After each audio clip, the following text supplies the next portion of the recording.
ឡើងទី1បានតែរេមីឡើងជ្រៀងយ៉ាងមិនដែររេមីគាត់តារាលំបីមួយដែរមកចាប់ទីក្រុងស្កាត់តាន់កុំឲ្យចាក់ទឹកលុយមកជ្រៀងមកចុះហឡូ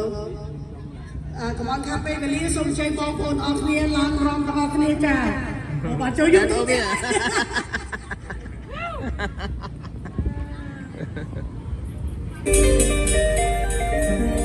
យកនេះខ្ញុំចង់ញ៉ាំស្រាបាយរ៉េមី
ចំហាយចូលឆ្នាំខ្មែរនៅតែបន្តចំណុចនឹងឯងចៅគ្រូ